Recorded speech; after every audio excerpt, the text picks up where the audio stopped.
ونذيرا وداعيا إلى الله بإذنه وسراجا منيرا فقد قال الله تعالى في كلامه المجيد وفي فرقان الحميد أعوذ بالله من الشيطان الرجيم بسم الله الرحمن الرحيم وما علينا إلا البلاغ المبين إن الله وملائكته يصلون على النبي يا أيها الذين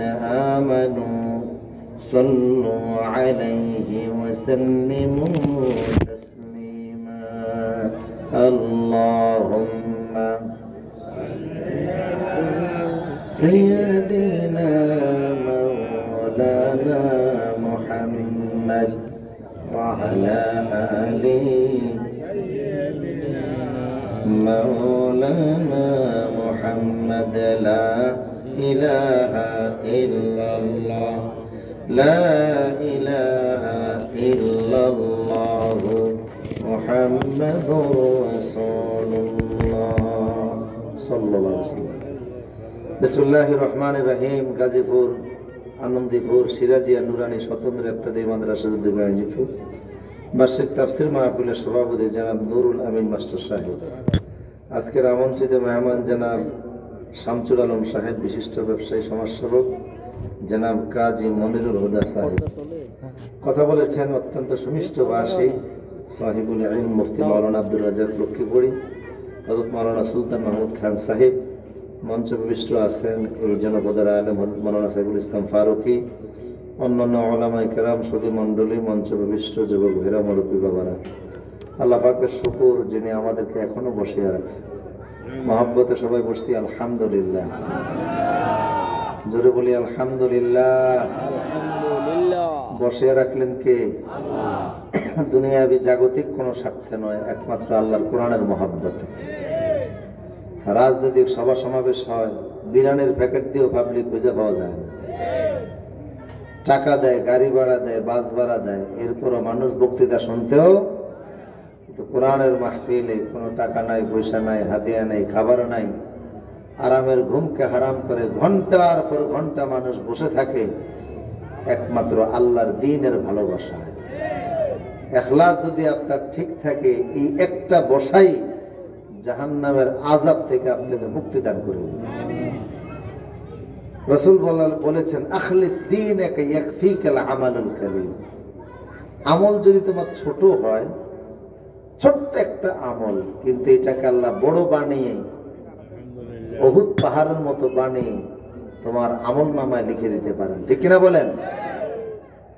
এক সাহাবী রাতে খাবার ছিল 2 জনের, কিন্তু মেহমানকে খাওয়ালেন নিজেরা না খেয়ে। ছোট্ট এই কাজটি এক রাতের খিদার কষ্ট সহ্য করলেন, আল্লাহর এত পছন্দ হয়েছে, সাহাবীর শানে আল্লাহ কোরআনের আয়াত নাযিল করে দিয়েছেন, ইউসিরুনা আলা আনফুসাহুম ওয়ালাউ কানা বিহিম খাসাসা।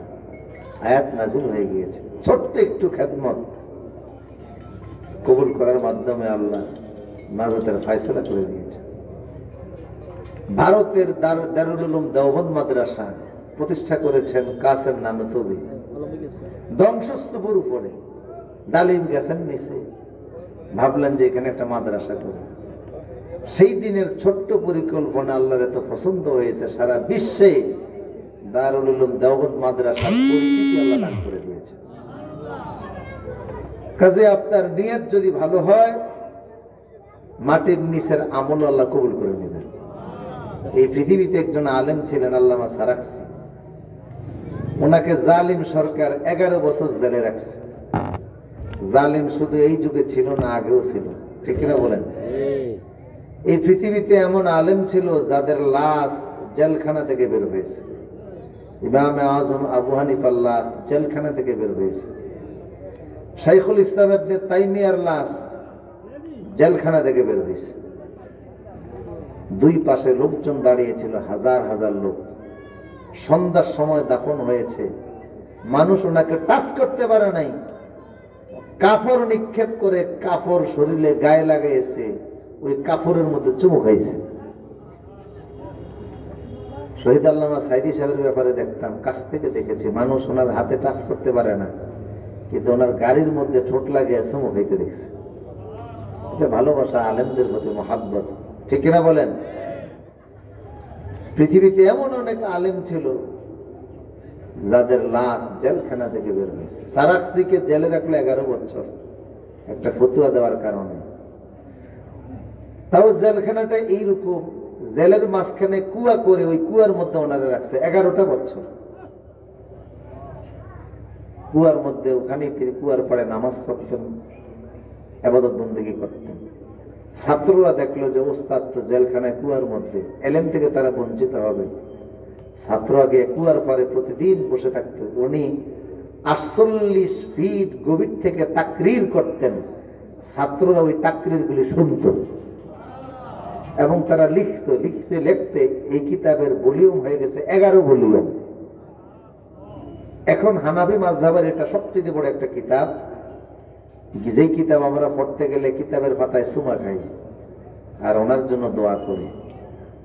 অথচ উনি বই পুস্তক ছাড়া শুধু জেলখানার কুয়ার মধ্যে বসে 48 ফিট গভীর থেকে বলেছে, ছাত্ররা লিখেছে, ওইটাই হয়ে গেছে ফেকার একটা বড় কিতাব আল মাকসুদ। আল্লাহু আকবার বলেন। তাহলে কুয়ার ভিতরে বৈশা তাকরীর করলো, যদি নিয়তটা ঠিক থাকে আল্লাহ ওইটাও কবুল করে নেন, ঠিক না বলেন? আপনারা একটু কুয়াশায় কষ্ট পাচ্ছেন, শীত একটু আছে, কিছু সময়ের জন্য আল্লাহর কোরআনের জন্য ব্যয় করা যাবে ইনশাআল্লাহ। কে কে ঘুমাচ্ছেন হাত তোলেন। ঘুমাইলেও অসম্মান কেন? মাহফিল কবুল হয়ে গেছে বলে আলহামদুলিল্লাহ। প্রচেষ্টা শুধু শয়তানের একটা বাকি আছে, মোনাজাতের আগে উঠিয়ে দেওয়া। আমরা নিয়াত করি, শক্ত নিয়াত। যদি শক্ত নিয়াত করতে পারেন, শয়তানের নাপাক গেলে একটা চপেটা গাত পড়ে যাবে। আর নিয়াতের মাধ্যমে আল্লাহ পাক আজকের মাহফিলকে আমাদের নাজাতের উসিলা বানিয়ে দিতে পারে। নিয়াত করে কিছুক্ষণ পরে মোনাজাত হবে, আমরা মোনাজাত দিয়ে বলবো, বলে ইনশাআল্লাহ। সবাই জোরে বলে ইনশাআল্লাহ। আমার প্রিয় সুধী, আমি আপনাদের সামনে আল্লাহর কোরআনের সূরা ইয়াসিন থেকে তেলাওয়াত করেছি। কোরআনের একটি গুরুত্বপূর্ণ সূরা। রাসূল বলছেন লিকুল্লি কালবিন লিকুল্লি শাইইন কালবান, কালবুল কোরআন ইয়াসিন। প্রত্যেকটা জিনিসের একটা কল্প আছে, অন্তর আছে, আছে না নাই?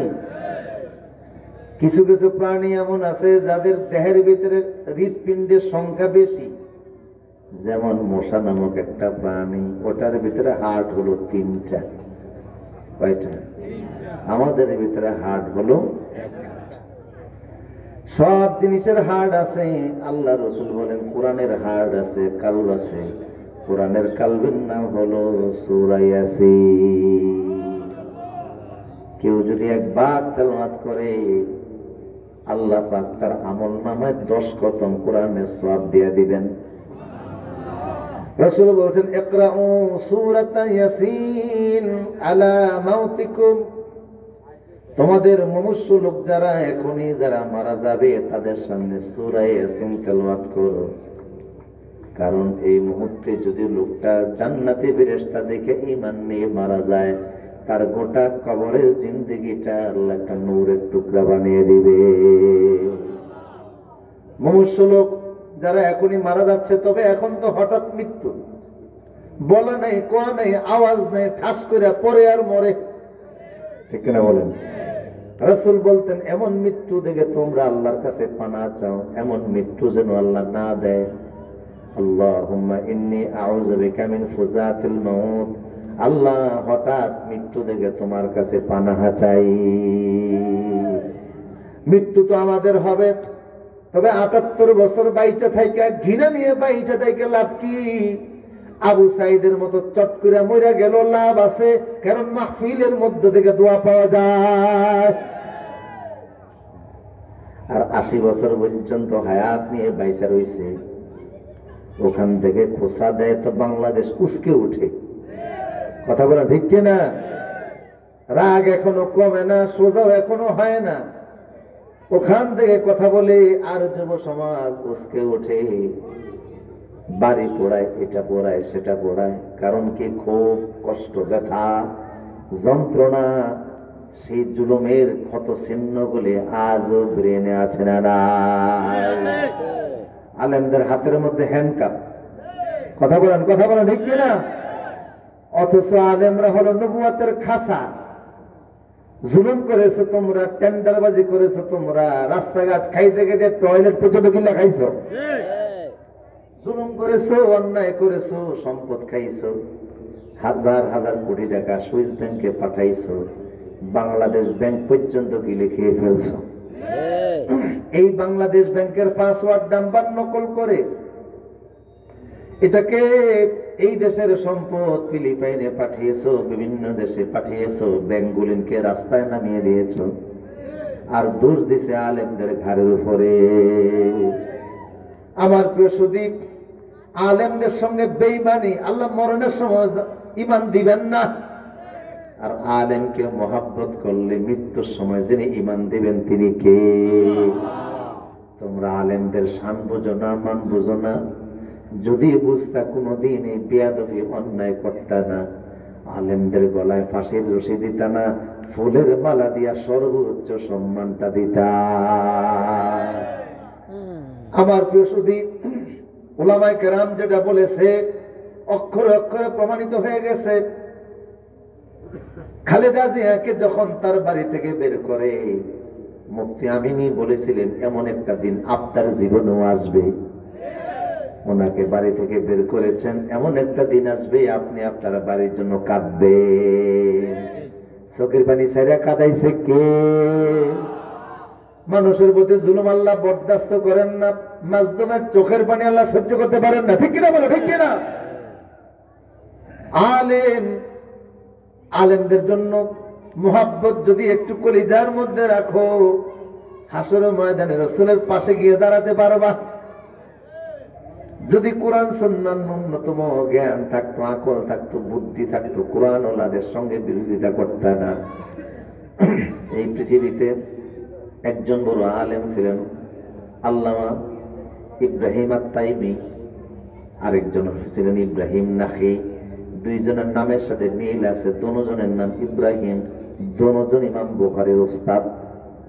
ইমাম বুখারী দুইজনের নামে হাদিস নিছে, নাখি থেকে হাদিস নিছে, বুখারীর শেষ হাদিস। আবার ইব্রাহিম তাইমি ছেলে থেকে হাদিস নিছে, বুখারীর প্রথম হাদিস। আল্লাহু আকবার বলেন। ইব্রাহিম নাখি এমন ফতোয়া দিছে, যুগের জালিম সরকার হাজ্জাজ ইবনে ইউসুফের কলিজা নইরা উঠছে। হাজ্জাজ ছিল পৃথিবীর জালিমদের মধ্যে অন্যতম। বলা হয়ে থাকে পৃথিবীর সব জুলুম একত্রিত করলো, হাজ্জাজ ইবনে ইউসুফের জুলুমের সমান হবে না। কারণ সে সাহাবী হত্যা করেছে। তো আব্দুল্লাহ ইবনে জুবাইরের মতো সাহাবী, যে সাহাবী বিশ্ব নবীর বুকের মধ্যে বুক লাগাইয়া ঘুমাইছে। আয়েশা সিদ্দিকা বলতেন, আমি আর রাসূল ঘুমিয়ে দেখতাম, আব্দুল্লাহ ইবনে জুবাইর আমাদের মাঝখানে রাসূলের বুকের সঙ্গে জড়িয়ে ঘুমাইতো।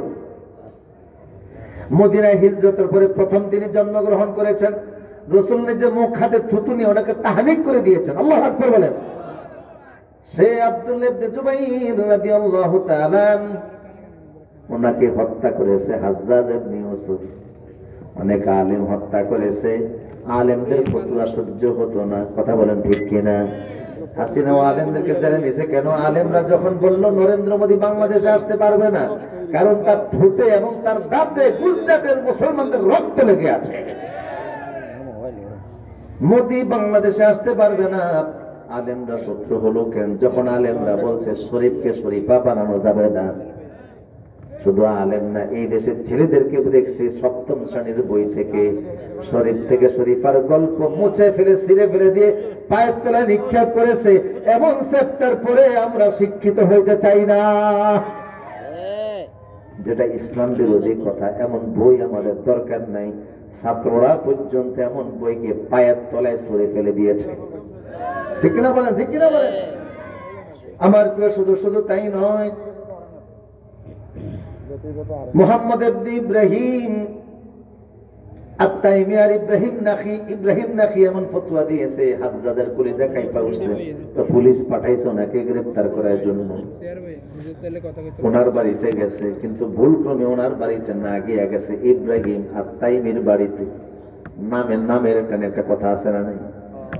ইব্রাহিম নাখির বাড়িতে না গিয়ে গেছে তাইমির বাড়িতে, যে বলে আনতা ইব্রাহিম, তুমি কি ইব্রাহিম? জি আমি ইব্রাহিম। ইসমু আবুকা ইয়াজিদ, তোমার বাবার নাম ইয়াজিদ? জি আমার বাবার নাম ইয়াজিদ। ঘটনাক্রমে দুইজনের বাবার নাম ছিল ইয়াজিদ। তো মূল আসামিকে ধরতে না গিয়া নামের মিলের কারণে আরেকজনের বাড়ি চলে গেছে। বলল তোমার বাবার নাম এটা, তোমার নাম ইব্রাহিম, তুমি আসামি, অ্যারেস্ট। উনি নিজে জানতো আসামি উনি না, ইব্রাহিম নাকি হলো আসামি, কিন্তু উনি পরিচয় গোপন রেখে বলে ঠিক আছে আমাকে ধরবেন, নিয়ে যান, তবে আমি আমার মার কাছ থেকে একটু বইলা বিদায় নিয়ে আসি। ভিতরে গিয়ে মাকে বলছে, মারে আমি আসামি হয়ে গেছি, পুলিশ আসছে আমারে ধরতে। বাবা কি অন্যায় করেছো, কেন তোমাকে গ্রেফতার করবে? মা আমি কোনো অপরাধ করি নাই, ইব্রাহিম নাখি একটা ফতোয়া দিয়েছে, সেই জন্য হাজ্জাজ পুলিশ পাঠাইছে। তো পুলিশ ধরবে ওনাকে, তুমি জেলে যাও কেন? ছেলে বলে মা গো উনিও একজন আলেম, আমিও একজন আলেম, জেলে থাকলে উনি যদি জেলে থেকে উম্মতের ক্ষতি হবে বেশি, আমি যদি জেলে থেকে উম্মতের ক্ষতি হবে কম। উনি যদি বাহিরে থেকে উম্মতের উপকারে বেশি হবে, আমার চাইতে বেশি হবে। তাই আমি ভাবলাম আমি জেলে চইলা যাই আর একজন আলেমকে জেলের বাইরে থাকার সুযোগ করে দেই। এই ছিল সেই যুগের আলেমদের অন্তরের মিল। এই যুগের আলেমরা যদি এখনো সময় আছে, এই যুগের আলেমরা যদি ফতোয়ার কাদা ছোঁড়াছুড়ি না করে এক মঞ্চে চলে আসে, আল্লাহর কোরআন জমিনে প্রতিষ্ঠা হতে বাধ্য। এই বাংলাদেশ কোরআনের আইন চালু হতে সময়ের ব্যাপার মাত্র, কথা বলে ঠিক না? আলেমদেরকে আল্লাহ বুঝ দান করুন, পরস্পর কষ্ট ব্যথা বলে এক মঞ্চে আসার তৌফিক দান করুন। আরো জোরে বলুন আমিন। টুপি নিয়ে, দাড়ি নিয়ে, পাঞ্জাবি নিয়ে, জুব্বা নিয়ে, এই সমস্ত বিষয়গুলি নিয়ে, মিলাদ নিয়ে, কিয়াম নিয়ে, দাঁড়ানো বসা, কিয়ামি লাকিয়ামি ঠেলাঠেলি বাদ দিয়ে এখন আলেমদের এক হওয়া উচিত, সময়ের ব্যাপার। নতুবা হিন্দুস্তান আমাদেরকে এমন ভাবে গ্রাস করবে। ভারতের গোয়েন্দা সংস্থা র কিন্তু বৈশা নাই, একটার পর একটা ষড়যন্ত্রের জাল তারা বিস্তার করতেছে, ঠিক কিনা? কখন যে কি করে দেশের স্বাধীনতা নচ্ছাদ করবে বলা যায় না। এই জন্য দেশপ্রেমিক জনতা ওলামায়ে কেরাম সহকারে যদি ঐক্যবদ্ধ হয়ে যায়, এই দেশের 1 ইঞ্চি জমিনের উপরে প্রভাব বিস্তার করার মতো ভারতের সাহস হবে না।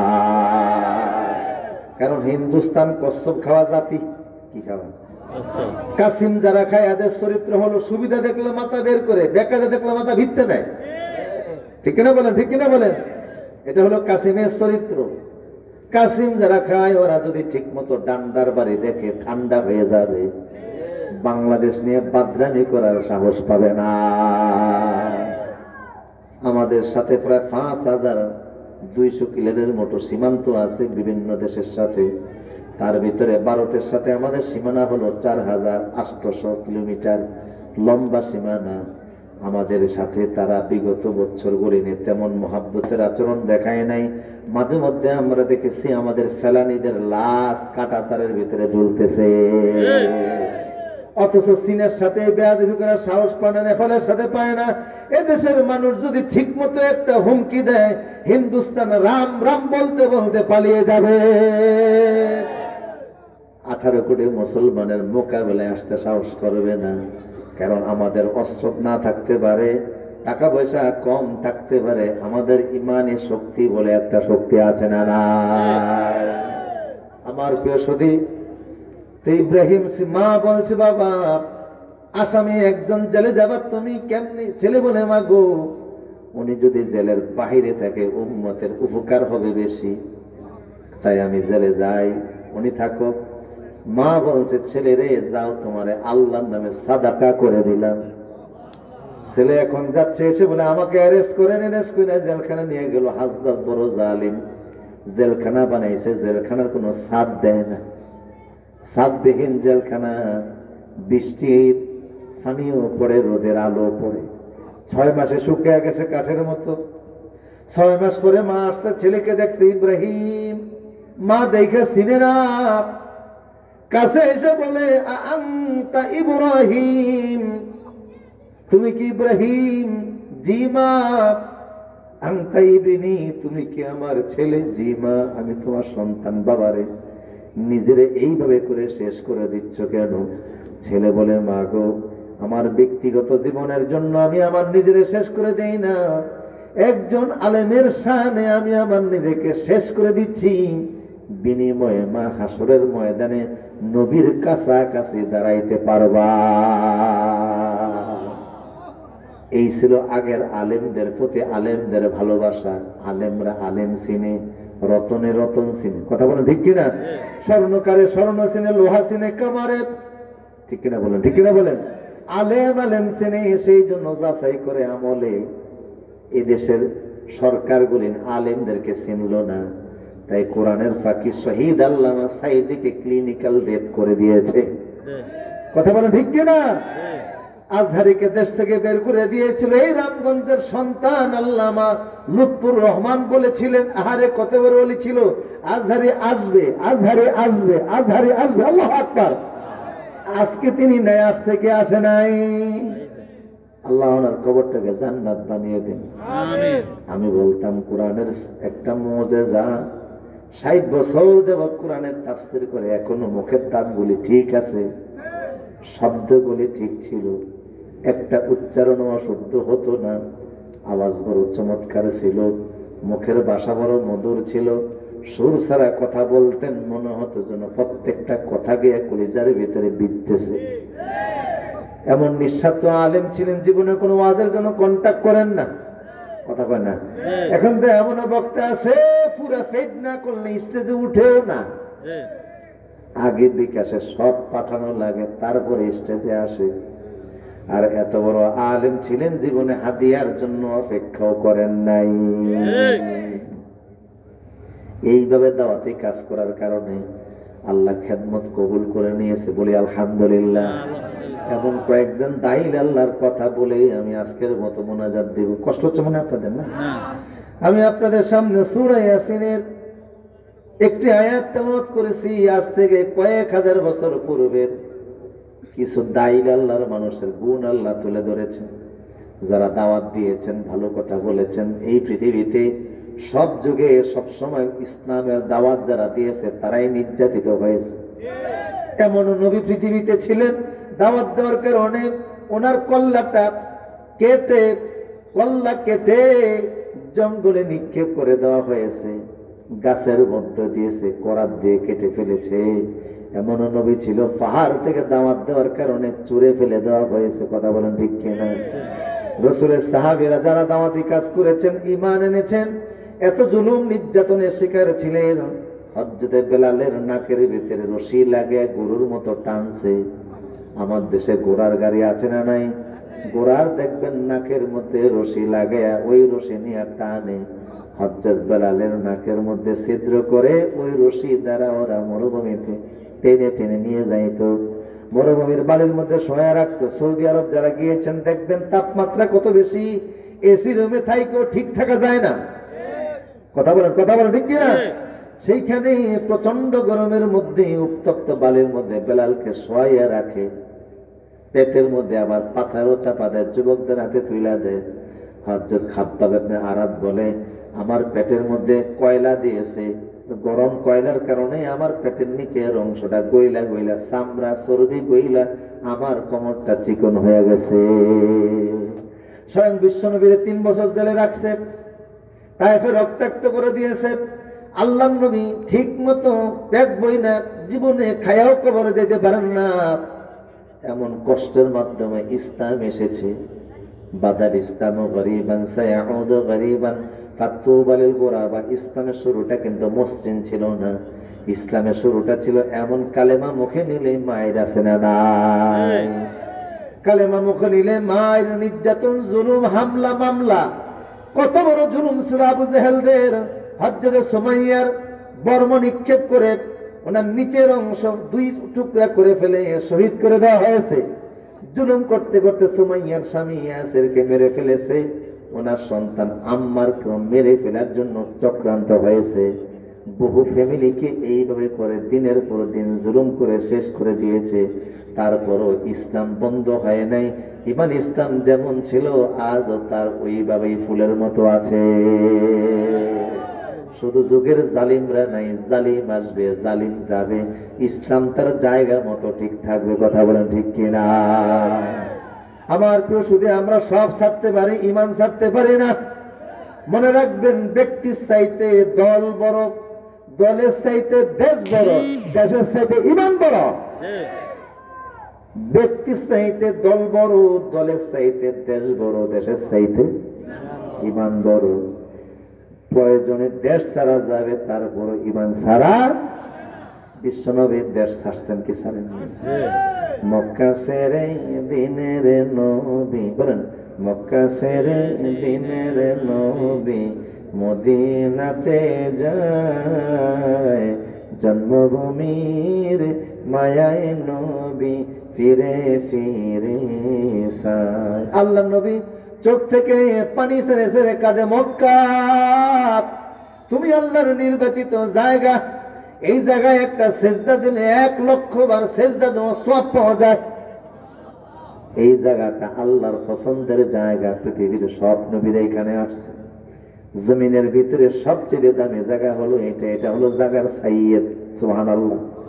এই মক্কার জায়গা বিক্রি করা যায় না, কারণ এই জমিনের মালিক কে?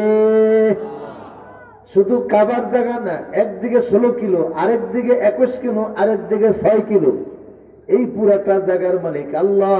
কিয়ামত যখন, পৃথিবী যখন শুরু হয়েছে, এই জায়গার দাম আল্লাহ বাড়িয়ে দিয়েছেন। কারণ এই জায়গায় প্রতিদিন আল্লাহর 120টা রহমত এই জমিনে নাজিল হয়ে যায়। কয়টা রহমত? 120টা রহমত দৈনিক আরশ থেকে এই জায়গায় এসে পড়ে। এই জায়গার দাম অনেক বেশি, এই জায়গার সম্মান অনেক বেশি, ইজ্জত অনেক বেশি। এটা হলো জমিনের সাইয়্যিদ। সুবহানাল্লাহ, সুবহানাল্লাহ। পাথরের মধ্যে কিছু সাইয়্যিদ পাথর আছে, নেতা পাথর আছে। রেল লাইনে ছাক্কার নিচে তো কত পাথর আছে, কিন্তু কাবার পাশে যেই পাথর আছে, হাজারে আসওয়াদ পাথর, এটা হলো পাথরের সাইয়্যিদ।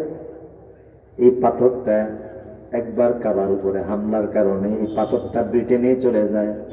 যারা জুলুম করে নিয়ে যায়, ওই সময় তাদের দেশে অভাব অনটন, রোগ বিমার দেখা দিলে পাথরটাকে তারা টুকরা করেছিল, তার ভেতরে 9 টুকরা কাবায় পাঠিয়ে দেয়।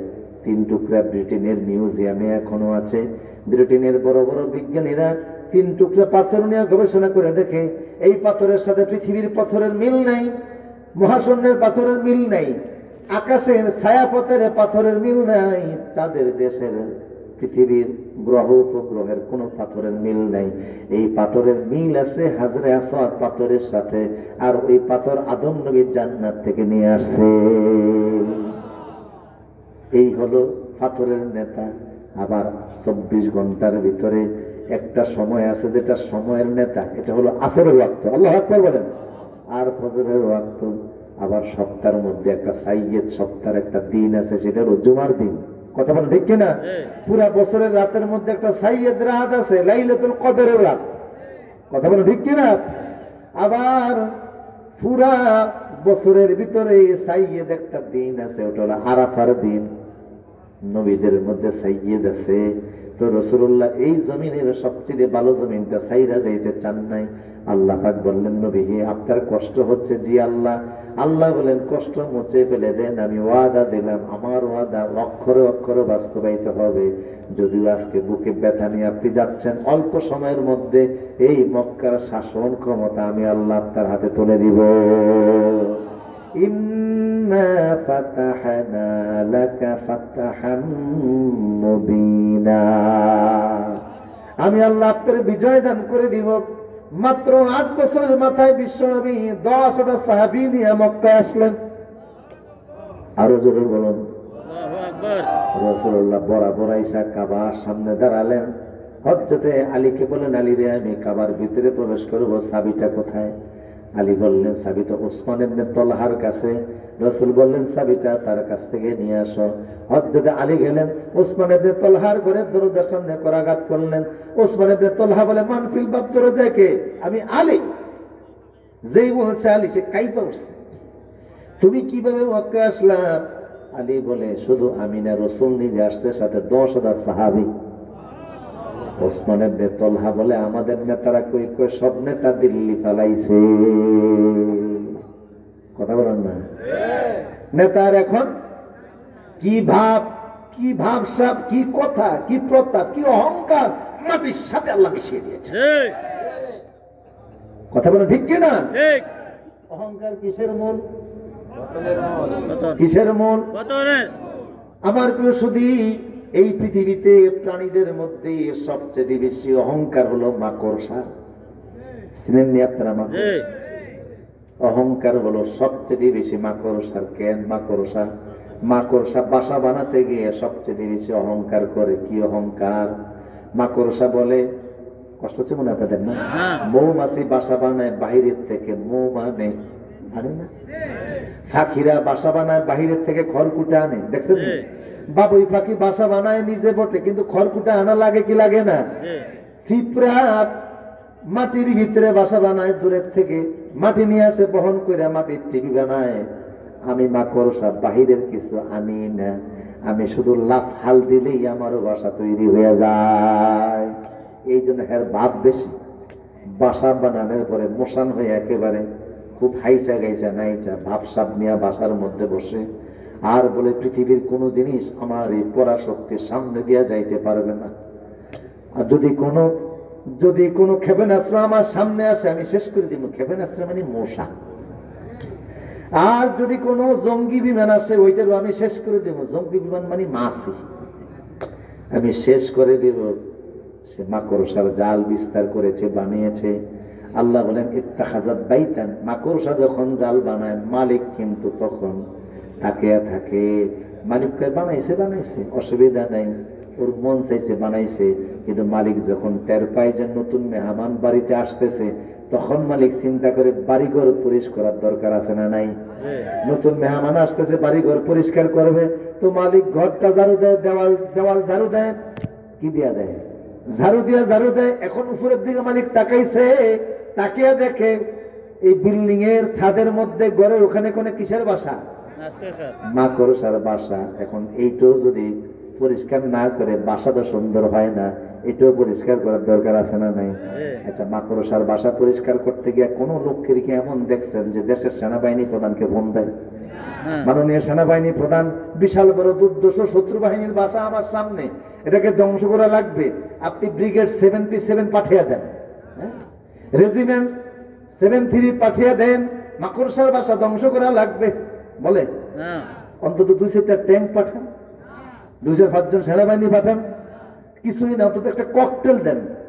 নাকি এটাও চাই না, লাঠিও লাগে না, হাতের মধ্যে যে ঝাড়ুটা আছে ওটাই যথেষ্ট। ঝাড়ু দিয়া বাড়িও দেওয়া লাগে না, ঝাড়ু ঘুরাইলেই। আর মাকড়সা তখন পালাবারের জন্য ইঁদুরের গর্ত খোঁজে, ঘরের নিচে গিয়া লুকায়, চোখের নিচে লুকায়, কার্নিশের ভিতরে গিয়া লুকায়। কথা বলো ঠিক কিনা? এখানে সেখানে লুকায়, লুকানোর জন্য রাস্তা খোঁজে, জায়গা খোঁজে। মালিক কয়, আচ্ছা বাসা বাড়ি যখন শেষ করে দিলাম, তো পলায়ন করতেছে করো, কিন্তু যদি মালিকের মেজাজ খারাপ হয়, কয় পলাইতেও দিব না, ঠাস কইরা ঝাড়ু দিয়া বাড়ি মারে, তো লেডা মেডা বাইরিয়া জায়গায় শেষ। কথা বলেন ঠিক কিনা? আল্লাহ বলেন, কাফের মুশরিক, তোমরা জমিনে দুর্দণ্ড প্রতাপের সাথে মাকড়সার মতো জাল বিস্তার করো, তোমাদের পরাশক্তি আমার কাছে মাকড়সা জালের মতো। আমি আল্লাহ যখন দেখবো আমার বিশেষ মেহমান আসতেছে, তখন জাল কিন্তু মালিক যেমন ঝাড়ু দিয়া বাড়ি দিয়া জাল ভেঙ্গে ফেলে, আমি আল্লাহ এমন ভেঙ্গে ফেলবো। এই জন্য সামনের যুগ ইমাম মাহাদির যুগ, সামনের যুগ ঈসা নবীর যুগ, আল্লাহর বিশেষ মেহমান আসতেছে। তাই জালিম পরাশক্তির লোকদেরকে আল্লাহ ঝাড়ু দিয়া ধরতেছে, আমেরিকার অলরেডি আগুন দিয়া ধরছে। কথা বলেন ঠিক কিনা? ঠিক কিনা? বড় বড় জালিম গুলি ধরা খাইতেছে, কে খাওয়ায়? ওরা মনে করে আমরা অনেক শক্তির অধিকারী, আসলে তোমাদের শক্তি আমার আল্লাহ শক্তির সামনে মাকড়সার জাল। ঠিক কিনা বলেন? কথা একটা মনে পড়ছে বলবো নি? আমার প্রিয় সুধী, পারস্যের একজন বাচ্চা ছিলেন শেরওয়া। পারস্যের বাচ্চা শেরওয়া ছিলেন, ভালো একজন বাচ্চা ছিলেন, ঈমান ভালো একজন মানুষ, ন্যায়পরায়ণ সৎ বাচ্চা ছিলেন। আল্লাহ রসুল নবুয়ত পাওয়ার কিছুদিন আগে তিনি ইন্তেকাল করেছেন। রসুল বলেছেন, যদি লোকটাকে আমার নবুয়ত সে যদি পাইতো সবার আগে কালেমা পড়ে মুসলমান হয়ে যেত। কিন্তু রসুলের যুগ পায় নাই। তো তার জীবনীতে আসছে, এই ঠাকুর মাজদুলের গল্প না, কি সিরাতের কিতাব থেকে বলছি। তো একদিন ওই শেরওয়া ইরানের প্রেসিডেন্ট, পারস্যের প্রেসিডেন্ট বসে রয়েছে রাজপ্রাসাদে, ওনার সামনে ওনার রাজদরবারের হাতিগুলি। হঠাৎ করে উনি দেখে একটা হাতি এক জায়গায় বসা, আর একটা ব্যাঙ লাফ দিয়ে হাতির মাথায় উঠে হাতির মাথার মধ্যে লাথি মারে। কথা বলেন, কে লাথি মারে? ব্যাঙ। ব্যাঙ ব্যাঙ দেখছেন না? কোনে ব্যাঙ লাফ দিয়ে উঠে হাতির মাথার মধ্যে কি মারে? লাথি মারে। উনি অবাক হয়ে দেখলেন, আবার লাফ দিয়ে নাইমা যায়। কিছুক্ষণ পরে আবার লাফ দিয়ে হাতির মাথায় উঠে আবার লাথি মারে, আবারও নাইমা যায়, আবারও লাফ দিয়ে উঠে আবারও লাথি মারে। উনি অবাক হয়ে গেলেন। যারা যত বড় জ্ঞানী তাদের অনুসন্ধান তত তথ্যপূর্ণ হয়। কথা বলেন ঠিক কিনা? তাদের গভীর নজর তত বেশি হয়, তাদের চিন্তা ভাবনা তত গভীর হয়, তাদের দূরদর্শিতা আরো বেশি গভীর হয়। আমরা তো ভাষা দেখি, তারা দেখেন ভিতরের চোখ দিয়া। যেমন এই ভারতে একসময় একজন মুসলিম বড় একজন মন্ত্রী ছিলেন, আবুল কালাম আজাদ, ভারতের শিক্ষামন্ত্রী। নাম শুনছেন আপনারা? ওই যে ভারতের নায়ক কি জানি এটা, আরে না, খানের দাদা ছিলেন আর কি, অত নাম মন মুখস্থ রাখে কি, পত্রিকায় পাইছি আর কি।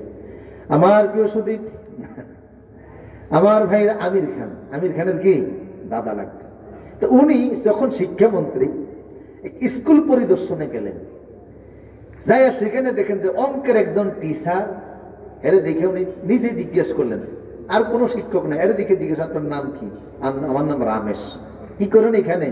অঙ্কের টিচারই করি। কয়, আমি মন্ত্রী হিসাবে আপনার 3 মাসের ছুটি দিলাম। কয় মাসের? কথা নাই বার্তা নাই, কিন্তু মন্ত্রী যদি ছুটি দেয় কারো কিছু করার আছে? হেডমাস্টারের কিছু করার থাকে না তো। কয় মাসের ছুটি দিছে? 3 মাসের ছুটি দিয়েছে, আপনি বাড়ি চলে যান।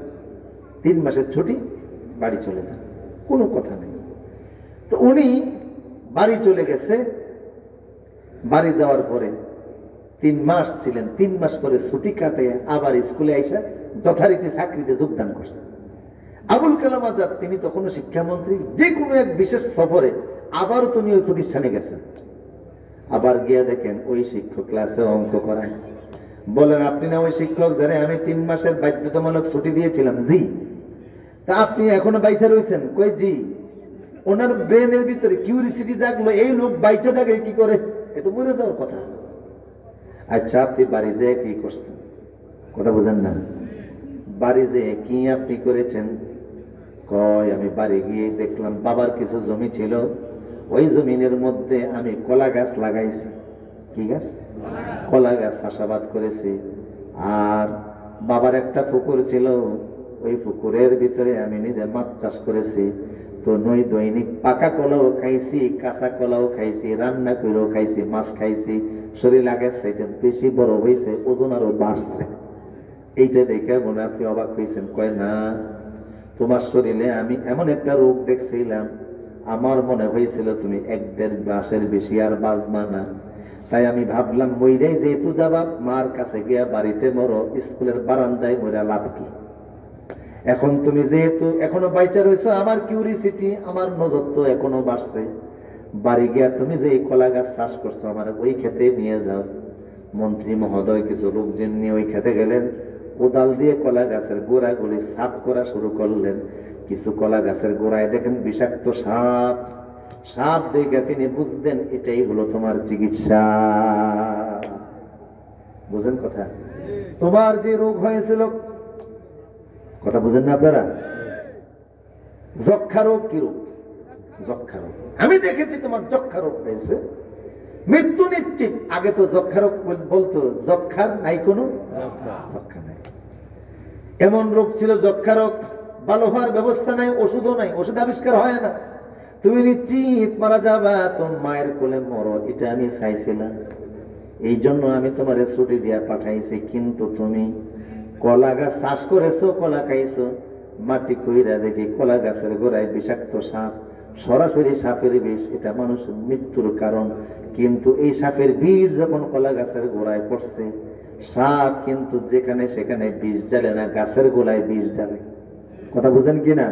যে কোনো বস্তুর জিনিসের জায়গায় সে বিষ জ্বালে, এমনিতেই বিষ জ্বালে না। খামাখা মাটির মধ্যে সে কোনোদিন বিষ ঢালবে না। কিন্তু বিষ যদি ডালে কোনো গাছের গোড়া লাগে, মানুষের পা লাগে, কোনো না কোনো বস্তুর জায়গায় সে বিষ ঢালতে স্বাচ্ছন্দ্য বোধ করে।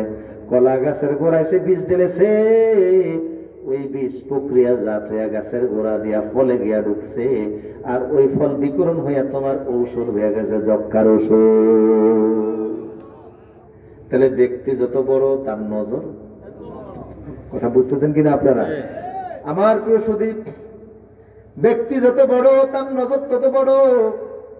আবার কিছু নজর আছে বাতের নজর, এখান থেকে নজর দিলে হাজার হাজার মাইল দূরে দেখে। হযরত ওমর রাদিয়াল্লাহু তাআলা আনহু মসজিদে নববীতে দাঁড়িয়ে বলছে, ইয়া সারিয়াতু আল জাবাল আল জাবাল, এ সারিয়া পাহাড় ছেড়ো না, পাহাড় ছেড়ো না। আমার প্রিয় সুদীপ, সারিয়া পাহাড় ছেড়ো না বলছে। কয়েকদিন পরে হযরতে সারিয়া আসছে। হযরতে ওমর বলে, ওমরকে বলে, আপনার আওয়াজ আমরা পাইছি 3000 কিলোমিটার দূরে, আপনি মসজিদে নববীতে দাঁড়িয়ে আওয়াজ দিছেন। ওমর বলে, আমি 3000 মাইল দূরের দৃশ্য আল্লাহ আমার দেখার ব্যবস্থা করে দিয়েছে। আমার প্রিয় সুদী, এই জন্য রাসূল বলেন, উলামায়ে কেরাম বলে, ইত্তাকু ফারাসাতাল মুমিন, ঈমানদার ব্যক্তির যখন ভিতরটা খুলে যায় তার নজরের ফাওয়ারা বেশি হয়। তুমি বোঝো না, তুমি বোঝো না, কিন্তু নেককার মানুষের নজরের বরকত তো বেশি হয়। ওই নেককার লোকটার নজরটাকে তোমরা ভয় করো, কারণ উনি কোন জিনিস আল্লাহর নামে বললে কবুল হইতে দেরি হয় না,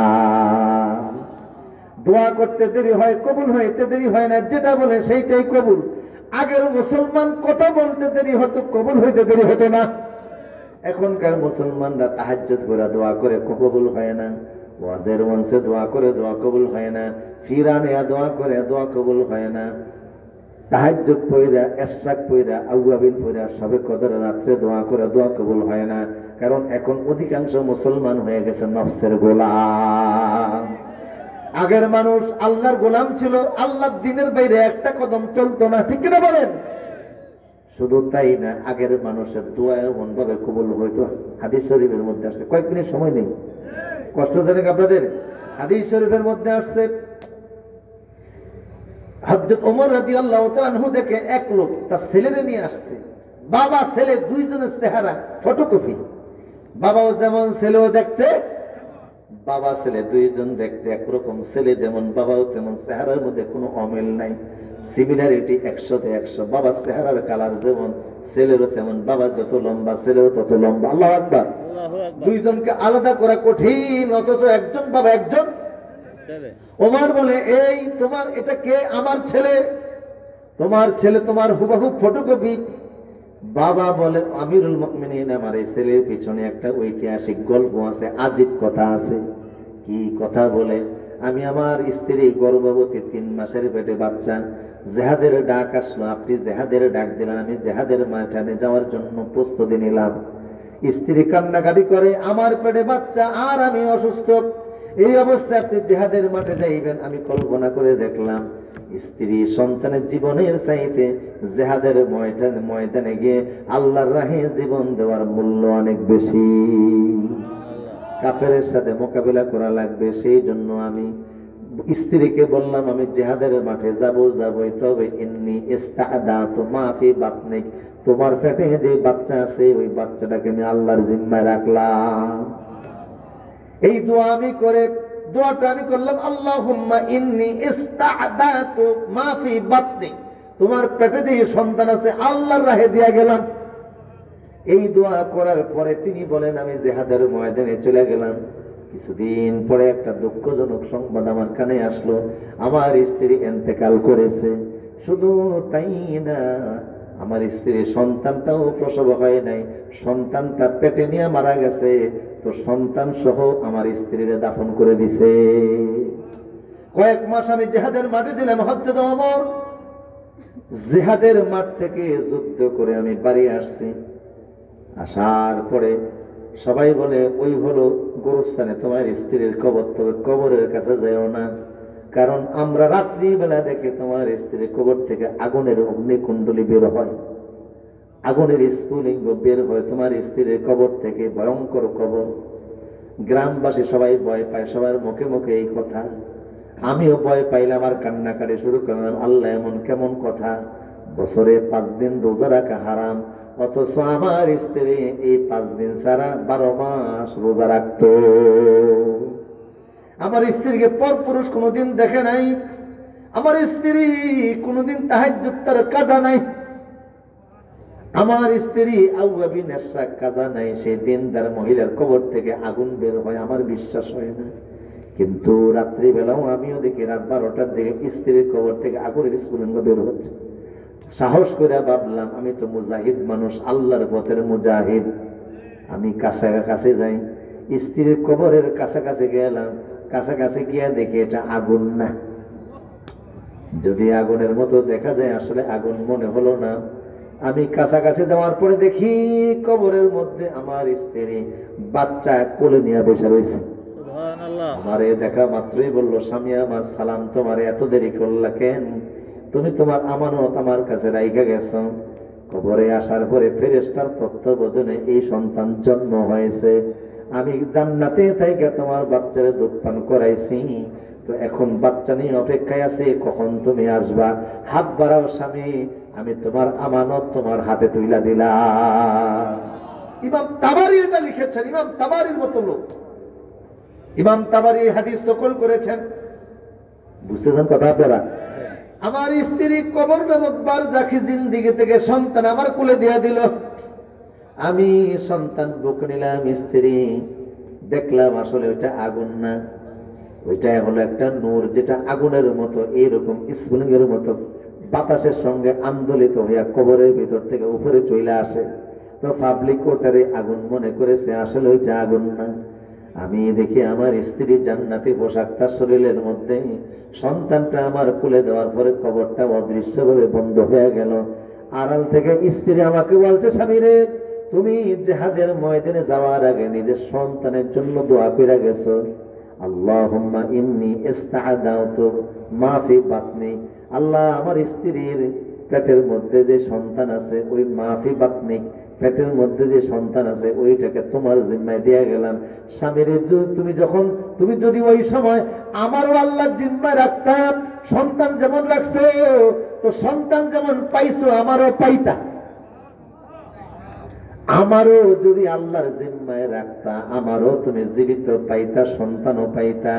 কিন্তু সন্তান আল্লাহর জিম্মায় রাখার কারণে সন্তান পাইছো, স্ত্রী পাও না। আমিরুল মুমিনিন ওমর, এটা হলো আমার সেই সন্তান, আমার মতে একেবারে হুবহু চেহারা। স্ত্রী বলে, স্বামী রে, কবরে আসার পরে ফেরেশতার তত্ত্বাবধানে তোমার সন্তান প্রসব হয়েছে, আর এই কয়েকদিন জান্নাতি পরিবেশে আমি তারে দুধ পান করাইছি। তোমার আমানত তোমার দিকে। সেই যুগের মানুষেরা দোয়া করলে এমন দোয়া কবুল হইতো, কবরের থেকে আল্লাহ সন্তান কোলে দিয়ে দিত। এই যুগের মুসলমান দোয়া করে কবুল হয় না, ইমানের শক্তি নষ্ট হয়ে গেছে। কথা বলেন ঠিক কিনা? ইমানের যে নূর থাকাচ্ছিল, ইমানের যে রং ছিল, সেই রং এখন আর নাই। ইমানের রং আমাদের শরীরে নাই। মুনাফিকি, গাদ্দারি, প্রতারণা বাইরে গেছে। কথা বলেন ঠিক কিনা? দুনিয়াবি স্বার্থ এমন ভাবে আমাদের কলিজাকে হ্রাস করে ফেলেছে, সেই জন্য আমাদের দোয়া কবুল হয় না। অথচ আগের মুসলমানরা দোয়া করতে দেরি হতো, দোয়া কবুল হইতে দেরি হইতো না। আমার প্রিয় সুদে আরেকটা হাদিস বলছে, আপনাদের কষ্ট হচ্ছে না? উহুদের যুদ্ধের মাঠ, কোন যুদ্ধ? উহুদ। হযরত সাদ বিন আবি ওয়াক্কাস রাদিয়াল্লাহু তাআলা আনহু বলে, আমি আর আব্দুল্লাহ দুইজন উহুদের মাঠে আসছি। 300 উহুদের যুদ্ধের 700 সেনাবাহিনীর ভিতরে আমরা দুইজন, আমিও আসছি, কিন্তু এখন আমরা জিহাদের ময়দানে যাব। তো আব্দুল্লাহ বলে, সাদ বিন আবি ওয়াক্কাস, মুজাহিদদের দোয়া তো কবুল হয়, চলেন আমরা দুইজন মিলে আল্লাহর কাছে দোয়া করি। তো তবে একটা শর্ত আছে, আমার দোয়া আপনারে শোনাবো না, আপনার দোয়াও আমারে শোনাবেন না। ঠিক আছে? যেহেতু মুজাহিদদের দোয়া কবুল হয়, তা আমরা দুইজন দোয়া করি, তবে কারোর দোয়া কাউকে শোনাবো। তবে একটা কাজ করব, আপনি দোয়া করলে আমি আমিন বইলা সহযোগিতা করব, আমি দোয়া করলে আপনি আমিন বইলা সহযোগিতা করবেন, যেন দোয়া কবুল হয়ে যায়। হযরতে সাদ দোয়া করতেছে মনে মনে, পাশের লোক আব্দুল্লাহ রে শোনায় না, দোয়ার পরে কয় আমিন, আব্দুল্লাহ বলল আমিন। আবার আব্দুল্লাহ দোয়া করে ওনারে শোনায় না, দোয়ার পরে আব্দুল্লাহ বলে আল্লাহুম্মা আমিন, ওমর বলে আল্লাহুম্মা আমিন। তো দোয়া শেষ। এখন দুইজন জিহাদের ময়দানে যাচ্ছে, এখনই উহুদের ময়দানে কদম রাখবে, তলোয়ার প্রস্তুত, ঘোড়া প্রস্তুত, এখনই মাঠে যাবে। এমন সময় হযরত আব্দুল্লাহ বলে ওমর, দুইজন এখনই জিহাদের ময়দানে যাব, হয়তো বা কেউ শহীদ হয়ে যাবে, কেউ বাইচে থাকবো, কিন্তু কি দোয়া করছেন একটু যদি বলতেন। বুঝলেন না কথা? আপনি কি দোয়া করেছেন যদি একটু বলতেন, আমি কি দোয়া করছি আমিও শোনাতে চাই। হয়তোবা এটাই আমাদের জীবনের শেষ সাক্ষাৎ। সাদ বলে তুমি কি দোয়া করেছো বলো। বলে না, আপনি মুরব্বী, আপনি আগে বলেন। হযরত সাদ বলে আমি দোয়া করেছি আল্লাহ, জোরে বলুন আল্লাহ। উহুদের ময়দানে যাচ্ছি, কাফের মুশরিকদের সাথে মোকাবেলা হচ্ছে, আমার সামনে একটা বড় মানের কাফেরের তুমি ফালিয়ে দিও, আর আমার এমন শক্তি দিও আমি যেন আমার তলোয়ার দ্বারা কাফেরকে ধরাশায়ী করতে পারি, আমার তলোয়ার দ্বারা যেন কাফেরটাকে আমি কাটতে পারি, আর কাফেরের সঙ্গে এত এত বেশি বেশি গনিমতের মাল দিও, আমি যেন বেশি বেশি গনিমতের মাল পাই, আর এই মালগুলি নিয়ে যেন মদিনার গরিব মুসলমানদের মাঝে বন্টন করে দিতে পারি। আপনি আমিন বলে আমার দোয়া সহযোগিতা করেছেন। আব্দুল্লাহ বলে আমিও একটা দোয়া করেছি। আপনি কি দোয়া করেছেন? কয় আমি দোয়া করছি আল্লাহ, এই উহুদের মাঠে শত্রু পক্ষেরও হয়তো বা কিছু লোক মারা যাবে, মুসলমানেরও কিছু শহীদ হবে, মুসলমানের নবীর দলের যাদেরকে তুমি শহীদ করবা ওই শহীদদের তালিকার মধ্যে আমার রাখো, তবে আমার সাধারণ শহীদ তুমি বানাইও না, বিশেষ শহীদ বানাইও। কি বিশেষ শহীদ? আমার জন্য এমন ভাবে শহীদ করে আমার দুই হাত যেন কাইটা ফেলে কাফেরেরা, আমার চোখ যেন উঠে ফেলে, আমার পা দুইটা যেন কাইটা ফেলে, আমার দেহকে যেন ক্ষত বিক্ষত করে ফেলে রে আল্লাহ। কেন এরকম করতে বলি জানোনি? এই জন্য করতে বলি, কারণ তুমি কোরআনে বলেছো আলিয়াউমা নাখতিমু আলা আফওয়াহিহিম ওয়া তুকাল্লিমুনা আইদিহিম ওয়া তাশহাদু আরজুলুহুম বিমা কানু ইয়াকসিবুন। হাসরের ময়দানে মানুষের পাপের সাক্ষী দিবে নিজের হাত, নিজের পা, নিজের অঙ্গ। আমি জীবনে কেমন নেক আমল করছি তেমন না, ও আল্লাহ শহীদ হয়ে মরতেছি, হাসরের ময়দানে আপন অঙ্গ আমার বিরুদ্ধে সাক্ষী দিবে, তো আমার হাত পা যদি কাইটা কাফেরেরা ফালিয়ে দেয়, আমি তো অঙ্গবিহীন অবস্থায়, মুস্তিহাত অবস্থায় হাসরের ময়দানে উঠবো, তো আমার অঙ্গ থাকবে না, আমার বিরুদ্ধে কেউ সাক্ষীও দিবে না। প্রত্যেক পাপী ব্যক্তির অঙ্গ তার বিরুদ্ধে হাসরের মাঠে সাক্ষী দিবে, ঠিক না? আমার কোন অঙ্গ তুমি আমার সাথে রাখো না যে অঙ্গ আমার বিরুদ্ধে সাক্ষী দিতে পারে। অঙ্গহীন অবস্থায় যদি আমি হাসরের ময়দানে উঠি, অঙ্গহীন অবস্থায় যদি আমি হাসরের ময়দানে দাঁড়াই, আমার হাত আমার পা আমার বিরুদ্ধে সাক্ষী দিবে না, জান্নাতে যাওয়া আমার জন্য সহজ হয়ে যাবে। এই ছিল সাহাবীদের দোয়া। তোমার হাত আছে মানে তোমার গুনার সাক্ষী দিবে, তোমার পা আছে মানে তোমার পায়ের গুনার রাস্তায় হাঁটার সাক্ষী দিবে, তোমার চোখ আছে মানে তুমি যে চোখ দ্বারা যে গুনাহগুলি করেছো ওই গুনার সাক্ষী দিয়ে দিবে। সেই জন্য সাহাবী দোয়া করে আল্লাহ এইরকম আমারে তুমি মুসলিহাত করে দিও। দুইজন সাহাবীর দোয়া কবুল হয়ে গেছে। হযরত সাদ কাফের হত্যা করে গনিমতের মাল নিয়ে বাইচা গেছে, গাজী হয়ে গেছে, আর হযরতে আব্দুল্লাহ শহীদ হয়েছেন। সাহাবীরা ক্ষত বিক্ষত আলা সাহাবীদের মাঝখানে গিয়ে দেখে আমির হামজা লাশ পড়ে রয়েছে, ওনার কলিজাটা বের করে হিন্দা চাবাইছে, আর আব্দুল্লাহ লাশ পড়ে রয়েছে, শরীরের কোনো অঙ্গ নাই। আমার প্রিয় সদীপ হযরত আলী বললেন, এ ওসমান ইবনে তালহা চাবি দাও, রাসূল কাবায় প্রবেশ করবে। মনে আছে কথাটা? কাবার চাবি তোমার হাতে। বলে আলী তুমি মক্কায় আসছো কই? শুধু আমি আসি নাই, রাসূল নিজেও আসছে। রাসূল নিজে আসছে, সাথে আসছে কি? কই একা না, 10টা চাবি নিয়ে আসছে। আমাদের নেতারা কই? তোমাদের নেতারা সব পালাইছে। নেতারা কিছে? সব পালিয়ে গেছে, নেতার সামনে নেই। কারণ মনে রাখবা, কুফরের শক্তি এটা নিভে যাবে, ইমানের শক্তি চিরদিন উজ্জীবিত থাকবে। কুফরের শক্তি নিয়ে মারা যাবে জাহান্নাম, ইমানের শক্তি নিয়ে মারো জান্নাত। কেন বাতিল মতের পিছনে দৌড়াও? কেন ধর্ম নিরপেক্ষতা মতবাদের জন্য দৌড়াও? ও যুবক, আমি যদি জানতাম যে আমার হাত তোমার পায়ের উপরে দিলে তুমি এই মতবাদ ছাড়বা। যদিও এই হাত বুখারীর পৃষ্ঠার পরে পৃষ্ঠা উল্টে খতম করছে, যদিও এই হাত কোরআনের পাতার পরে পাতা উল্টাইছে, যদিও অসংখ্যবার এই হাত কাবার গিলাফের মধ্যে লাগছে, তারপরও আমি আমার হাত তোমার পায়ে রাখতাম। আমি যদি জানতাম তুমি আমার হাত রাখার পরে ধর্ম নিরপেক্ষতা মতবাদ ছেড়ে দিবা, মানুষের তন্ত্র মন্ত্র ছেড়ে দিবা, মানব রচিত আইনের রাস্তা ছেড়ে দিয়ে আল্লাহর রাস্তায় আসবা, মনে রাখবা তোমার এই রাস্তার দুনিয়া তো মৃত্যু, আখিরাতে ধ্বংস। কিন্তু আল্লাহর দিনের পথে চলে আসো, বাঁচতে গাজী হয়ে যাবা, মরলে শহীদ হবা। গাজী হও আর শহীদ হও, মরার সাথে সাথে যিনি জান্নাত দিবেন তিনি কে? উসমান ইবনে তালহা রাদিয়াল্লাহু তাআলা আনহু। হযরত উসমান তখনও তিনি মুসলমান হন নাই। বললেন, আলী নেতারা কই পালাইছে, এখন আমার কি হবে? না না, চাবি দিব না, কারণ ঐতিহ্যগতভাবে এদের ভিতরে কিছু রুক্ষতা ছিল, কথা কোন না কা, গুমরাহি ছিল, তেরামি ছিল, চাবি আমি দিব না। আলী বলেন, এটা দেখছেন এই আঙ্গুলটা সত্যি আলী দেখাইছে। হযরত আলী শুধু এই আঙ্গুল দেখাইছে। উনি বলে, এই আঙ্গুল মানে কি? কই বুঝো না? আলী কিন্তু সাধারণ মানুষ না, কাবার ভিতরে যার জন্ম, পৃথিবীর একমাত্র মানুষ যার জন্ম কাবার ভিতরে হয়েছে। আল্লাহু আকবার বলেন। পৃথিবীর কোন নবীর জন্ম কাবার ভিতরে হয় নাই। হযরত আলী রাদিয়াল্লাহু তাআলা আম্মা জান নিয়মিত কাবা শরীফের ভিতরটা ঝাড়ু দিতেন। ওই সময় কাবার দরজা ছিল দুইটা, ওনার দায়িত্ব ছিল কাবা ঝাড়ু দেওয়া। সকালবেলা কাবা ঝাড়ু দিতে গেছে, তো ভিতরে প্রসব ব্যথা উঠছে, ভিতরে সন্তান প্রসব হয়েছে। অবাক করার বিষয় হলো, সন্তান জন্ম নিলে তো ব্লিডিং হয়, রক্ত বের হয়, নেফাস হয়। উনি যেহেতু কাবার ভিতরে জন্ম নিছে, তাই আল্লাহ ওনার মান নেফাস হতে দেন নাই। আল্লাহু আকবার, আল্লাহ। রাসূল বলতেন, আনা মদিনাতুল ইলমি আলিয়ুন বাবুহা, আমি হলাম ইলমের শহর, আলী হলেন সেই ইলমের প্রবেশের রাজ্যের দরজা। রাসূল বলতেন, আসাদুল্লাহিল গালিব, দুনিয়ার সব কাফেরদের জন্য আল্লাহ ওনারে বাগ বানিয়ে পাঠাইছে। বুদ্ধি এত বেশি ছিল, কেউ ওনার সাথে বুদ্ধি দিতে পারত না। আল্লাহ রাসূল বললেন, ফাতেমারে বিয়ে দিব। অনেকে প্রস্তাব দিয়েছে, কিন্তু কার কাছে বিয়ে দেই? একটা লটারি দিচ্ছে, তোমরা কোরআন তেলাওয়াত করো সাহাবীরা, কারণ একসাথে পুরা কোরআন পড়তে 8-10 ঘন্টা লাগে। কয় ঘন্টা? তোমরা তেলাওয়াত করো, যার তেলাওয়াত আগে শেষ হবে সে ফাতেমার স্বামী হবে।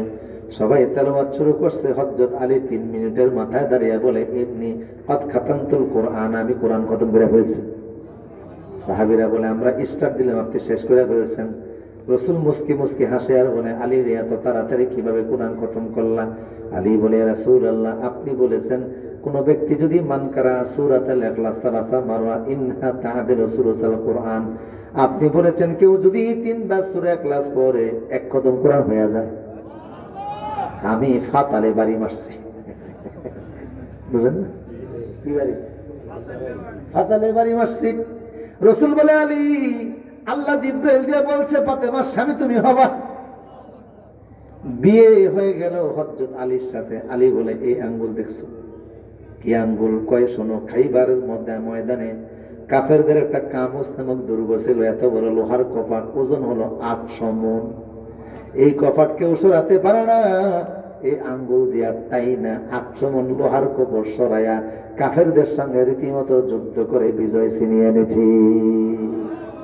উসমান ইবনে তালহা এমন ভয় পাইছে, তো চাবিটা হাতে দিয়ে দিছে।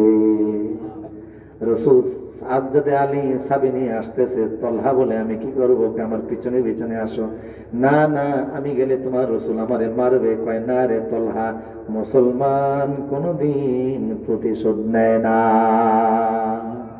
জোরবান আল্লাহু আকবার। মুসলমান কোনদিন প্রতিশোধ দেয় না। দেখবা রাসূল তোমারে ক্ষমা করে দিয়েছে, আবার কাবার চাবি তোমার হাতে দিয়ে দিছে। উসমান, আমার পিছনে পিছনে আসো। পিছনে পিছনে আসলেন। কয়, আলী, আমার মন সাক্ষী দেয়, কি জানি হয়, কারণ তোমার নবীর সঙ্গে আমি ব্যবহারটা ভালো করি নাই। হুজুর হিজরত করার আগে একদিন চাবিটা চাইছিল ভিতরে ঢুকে 2 রাকাত নামাজ পড়বে, আমি সেদিন দেই না। উনি বলছিল যদি একদিন এমন হয় মক্কার ক্ষমতা আল্লাহ আমার হাতে দেয়, আমি বলছিলাম আকাশ কুসুম কল্পনা দেখেন না, আজকে তো বাস্তব হয়ে গেল। 41 সাল পর্যন্ত থাকবে, 24 আল্লাহ শেষ করে দিছে। ক্ষমতার মালিক কে? যেমন আল্লাহু আকবার। ক্ষমতা দিল্লির হাতে নয়, আমেরিকার হাতে নয়, ক্ষমতা কারোর বাবার ক্ষমতা নয়, ক্ষমতা হতো আসমানের হাতে। আসমান থেকে ক্ষমতা নিয়ন্ত্রিত হয়, জমিন থেকে নিয়ন্ত্রিত হয় না। এই জন্য কে ক্ষমতা আনবে, কে ক্ষমতা আনবে না? সেনাবাহিনী ক্ষমতা আনতে পারবে না, পুলিশ পারবে না, তত্ত্বাবধায়ক পারবে না, যিনি আসবেন এটা আসমানে লিখিত আছে না নাই? আমার প্রিয় সুধী, মোর কেমনে ঘুরে ফায়সালা কিন্তু জমিনে হয় না, আসমানে হয়। হযরতে আলী বললেন, আসো রাসূল তোমারে ক্ষমা করে দিবে। ঠিক আল্লাহ নবী বললেন, আলী রে সাবি আনছো, ওসমান ইবনে তালহা কোথায়?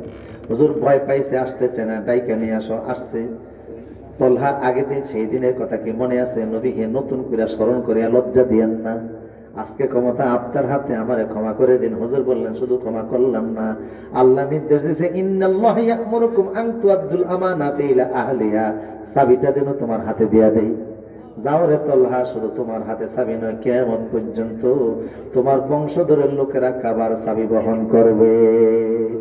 এখনো ওনার বংশের লোক গত বছর মারা গেছে, আরেকজনে ঠিক করছে, কিয়ামত পর্যন্ত রাসূলের এই ভবিষ্যৎবাণী চলতেই থাকবে। আল্লাহু আকবার, আল্লাহু আকবার। আলেমদের কাজ হলো আমা আলাইনা ইল্লাল বালাগ, দ্বীনের দাওয়াত পৌঁছে দেওয়া, গ্রহণ করা না করা আপনাদের কাজ। তবে আমি চূড়ান্ত ভাবে বলি, খবরদার কখনো কোনো আলেমদের দুশমন হবেন না। ইন্না মিন ইবাদিল্লাহি লা আকসাম আলাল্লাহি লা আওয়ারা, নেককার দিনদার মানুষ, আল্লাহওয়ালা মানুষ, উলামায়ে কেরাম বেতন কম, পয়সা কম, ইমামতিতে টাকা কম, দুর্বল পোশাক পরিচ্ছদ, ঘরটা দুর্বল। আল্লামা লুৎফুর রহমান সারা জিন্দেগি টিনের ঘরে থেকে কাটিয়ে গেছে, কিন্তু মৃত্যু রাজকীয় হয়েছে। লাখ লাখ মানুষ দোয়া করছে, এখনো দোয়া আছে না নাই? আলেমদের জিন্দেগি সহজ সরল দেখো, কিন্তু আসমানের সাথে এদের কানেক্টিভিটি এত বেশি, এরা যদি কোনো কথা বইলা বসে আল্লাহ কিন্তু ফেরত দেয় না। ওই যে 40 বছর আগে শহীদ আল্লামা সাইদি সাহেব যতগুলি কথা বইলা গেছে, বাস্তবতা আছে না নাই? এমন ভাবে পলায়ন করবা, পালাবার জন্য ইঁদুরের গর্ত খুঁজে পাবা না। আল্লাহু আকবার, আল্লাহু আকবার। আমার প্রিয় সুধী, আলেমদেরকে দুশমন মনে করো না, প্রতিপক্ষ বানায়ও না। মুসলমানের সন্তান উলামায়ে কেরামের সাথে থাকা তোমাদের জন্য ফরজ। কথাটা আমার না, কোরআনের কথা। কুনু মা সাদিকিন, আলেমদের সাথে থাকো। ও কুনু মা সালিহিন, কোরআনের ধারক বাহকদের সাথে থাকো। আলেমদের সাথে তুমি আলেম হইতে না পারলো, আলেমকে মুহাব্বত করার কারণে মরণের সময় আল্লাহ তোমার মুখে কালেমা উঠাইয়া দিবে। শুধু তাই না, নবীর কাছাকাছি দাঁড়াইতে পারবা যদি আলেমকে মুহাব্বত করো, ভালোবাসো, নবীর কাছাকাছি দাঁড়াইতে পারবা, নবীর পাশে দাঁড়াইতে পারবা। কারণ আলেমরা হচ্ছে নবীদের নবুয়তের খাসা। এই পৃথিবীতে আলেমরা ইসলাম ধরে রাখছে, এমন আলেম ছিল নবীর সব হাদিস মুখস্থ করছে। আল্লামা সারাকসি, হযরতে আহমদ ইবনে হাম্বল 12 লাখ হাদিস মুখস্থ জানতেন। রাসূলের টোটাল হাদিস হলো 17 লক্ষ। এমন আলেম পৃথিবীতে ছিল যারা 17 লক্ষ হাদিস সব মুখস্থ করে ফেলছে। এই পৃথিবীতে একটা কবরস্থান আছে, একটা কবরস্থানের কথা শুধু বলি, এটা রাশিয়ার উজবেকিস্তানে কবরস্থানটা, আফগানিস্তানের পরে ওই কবরস্থানে 2000 আলেম আছে যারা সবাই 1 লাখ করে হাদিস মুখস্থ জানতো। তুমি যদি বলো আমি তোমার চোখে আঙ্গুল দিয়ে দেখিয়ে দেব, এই যুগে বহু আলেম আছে যারা বুখারী শরীফ পুরা মুখস্থ জানে। কাদের সাথে টাক্কা দাও, কাদের সাথে অন্যায় করো। আমার প্রিয় সুধী, ওই মুতাওয়াল্লি ওই জায়গা যেন ওয়াকফ করেছে কবরস্থান, মুতাওয়াল্লি শর্ত দিয়েছে আমার এই কবরস্থানে শুইতে হলে 1 লাখ হাদিস মুখস্থ জানা লাগবে। কয় ঠিক আছে, এমন লাশ আসতেছে সবাই 1 লাখ হাদিস, কয় না না, আমার 2 নম্বর শর্ত হলো যিনি 1 লাখ হাদিস মুখস্থ জানে, তার নামটা মোহাম্মদ হওয়া লাগবে। এখন হেদায়া গ্রন্থকার মারা গেছে, উনি পাশের প্রতিবেশী, ওনার বাড়ির সামনে কবরস্থান, লাশ নিয়ে আসছে, ওনারে জায়গা দেন, কয় না ওনারে জায়গা দিব না, কয় কেন, উনি তো 6 লাখ হাদিস মুখস্থ জানে, আপনি তো শর্ত দিচ্ছেন 1 লাখ হইলেই চলে, কয় 6 লাখ হাদিস মুখস্থ জানলে ওনার মূল নাম কিন্তু মোহাম্মদ না, মোহাম্মদ নাম ছাড়া কাউরে এই কবরে শুইতে দিব না। অথচ ইতিহাস সাক্ষী সবার মূল নাম মোহাম্মদ, 1 লাখ করে হাদিস মুখস্থ, এমন 2000 আলেমের কবর ওই কবরস্থানে এখনো আছে। আলেমরা সিনার মধ্যে কি নিয়ে ঘুরে তুমি কিন্তু জানো না। তোমার সিনে টেন্ডার বাজে ঘুরে, তোমার সিনায় ঘুরে কখন কোন রাজের কাছ থেকে টেন্ডার হবে। কথা কোন টাকা এলাকায় কয়টা কল আসছে, সরকার কল দিছে ফ্রি, তুমি নিয়ে 30,000 টাকা। কথা কয় না, কথা কয় না। তোমার সিনার মধ্যে ঘুরে তুমি নমিনেশন পেপারটা যদি ঠিক মতো জমা দিয়া বড় নেতার পাও ধরে আনতে পারো, 10 কোটি টাকা খরচ করলে 100 কোটি টাকা কামাইবা, এটা হলো তোমার সিনায় ঘুরে। কিন্তু আলেমদের সিনার ভিতরে ঘুরে আল্লাহর কোরআন। আগে হাসিনা বলতো আলেমরা ককটেল নিয়ে ঘুরে, অথচ আলেমরা বারবার বলছে আমাদের হাতে ককটেল নেই, আমাদের হাতে আছে তাসবিহ। ঠিক না বলো, ঠিক না? আমাদের হাতে আছে মেসওয়াক, হাতে আছে তাসবিহ, হাতে আছে জায়নামাজ। আলেমদেরকে ককটেল মামলা দিয়া জেলের পরে জেল ঘুরাইছে, কপাল কিন্তু পড়ছে, হেলিকপ্টারে উইঠা দেশ ছাড়া লাগছে। তুমিও যদি আলেমদের সঙ্গে বেয়াদবি করো, দেখবা অবস্থা এমন হবে, জাইঙ্গা নিয়েও আল্লাহ হয়তো বা পালাবার সুযোগ দিবেন না। ওলামা কেলামের সাথে থাকতে রাজি আছি ইনশাআল্লাহ। আল্লাহ কবুল করুন, আমিন। আল্লাহুম্মা আমিন। লা ইলাহা ইল্লাল্লাহু ওয়াহদাহু লা শারীকা লাহু লাহুল মুলকু ওয়া লাহুল হামদ يحيي ويميت وهو على كل شيء قدير ربنا آتنا في الدنيا حسنة وفي الآخرة حسنة وقنا عذاب النار। আল্লাহ তাআলা লক্ষ্মীপুরের রামগঞ্জের জমিন, ওলিদের জমিন, এই অঞ্চলে আরবের একটা জায়গার টুকরা বলা হয়, কারণ অনেক আরবের আলেমরা এখানে আসছে। আর সারা বাংলাদেশ ঘুরে ঘুরে দেখে নোয়াখালী লক্ষ্মীপুরের আলেমদের দ্বারা সারা বাংলাদেশের আলেম বেশি হয়েছে। এই জনপদে তোমার এই বান্দাদেরকে সাথে নিয়ে রাত 12টার পরে হাত তুলে ধরেছে, আজকের মুনাজাত তুমি ফেরত দিও না রে আল্লাহ। লোকগুলি আলেমদের শান বোঝার চেষ্টা করেছে, কোরআনের মহাব্বত, হাদিসের মহাব্বত, দ্বীনি মাদ্রাসার মহাব্বত বোঝার চেষ্টা করেছে। আমি এখন এদেরকে কালিয়াতে বিদায় দিব, আমার বড় লজ্জা লাগে। এই জন্য লজ্জা লাগে, আমার কাছে তো কিছু নেই, আল্লাহ সব আছে তোমার হাতে। আমি সবার পক্ষ থেকে সবাই হাতে নিয়ে, আমি হয়তো গুনাহগার, এখানে এমনও বান্দা আছে যারা হাজির তাহাজ্জুদ গুজারে, যাদের নামাজ কাজা নাই, রোজা কাজা নাই, এমনও বান্দা আছে, শিশু মাসুম বাচ্চা আছে, ওলামায়ে কেরাম আছে, সবাই নিয়ে তোমার কাছে হাত তুলে ধরেছে, আমাদের জিন্দেগির গুনাহ মাফ করে দাও। এখানে কে ধনী কে গরিব আমি জানতে চাই না, আমি বুঝি এরা তোমার গোলাম, সবাই তুমি ওলি আল্লাহ বানিয়ে দাও। আমাদের হায়াতকে বারাকা দান করে দাও, আমাদের স্ত্রী সন্তানদের হায়াতে বারাকা দান করে দাও। আল্লাহ লক্ষ্মীপুর আমার সবাই জমিনে যত ওলামায়ে কেরাম সাহিত্য আছে সবাই মাফ করে দাও।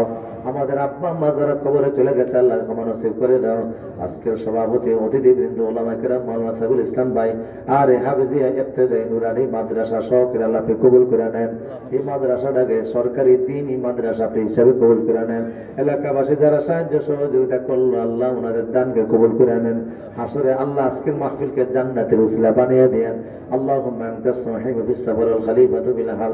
আল্লাহুম্মা ইন্নী আউযু বিকা মিন ওয়াসাইস সাবর ওয়া কাওয়াতিল মুনজার ওয়া সুইল মুনকালাবি ফিল মালি ওয়াল আহলি ওয়াল ওয়ালাদ। আল্লাহ কিয়ামতে নবীর পাশে আপনি দাঁড় করিয়ে দেন।